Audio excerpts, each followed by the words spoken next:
Tahapan Pilkada 2024 telah dilaksanakan KPU Buleleng.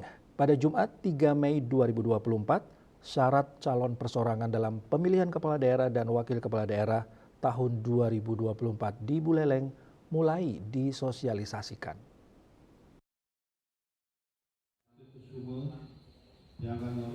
Menurut Ketua KPU Buleleng, Komang Dudi Udiana, syarat dukungan bakal pasangan calon perseorangan pemilihan Bupati dan Wakil Bupati Kabupaten Buleleng 2024 sesuai dengan Undang-Undang Pilkada Nomor 16 Pasal 41 Ayat 2, Nomor B, Kabupaten dengan jumlah penduduk yang termuat dalam daftar pemilih tetap lebih dari 500.000, kurang dari 1 juta jiwa, harus didukung paling sedikit 75%.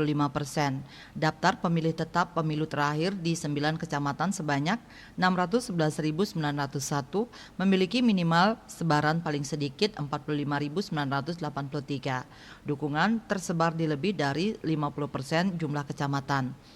Pasangan calon perseorangan yang didukung oleh sejumlah orang yang termuat dalam DPT terakhir serta syarat dan ketentuan jumlah minimal dukungan calon perseorangan akan ditetapkan dalam keputusan KPU. Ketua KPU Buleleng Komang Dudi Udiana menjelaskan beberapa syarat yang harus diperhatikan oleh masing-masing calon perseorangan. Selain KTP, dukungan, juga ada surat pernyataan tentang jenis pekerjaan. Karena dalam hal ini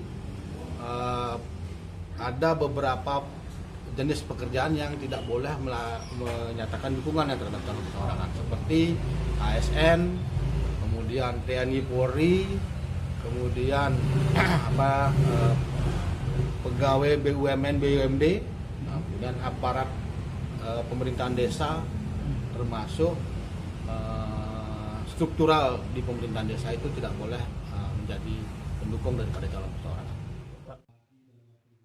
Selain dihadiri oleh Bawaslu, Kesbangpol, FKUB, dan beberapa kelompok masyarakat, tampak hadir perwakilan dari calon perseorangan, yakni Kadek Soniriana, Imade Sundayana, Ana Agung Wiranata Putra, dan Dewa Nyoman Sukrawan.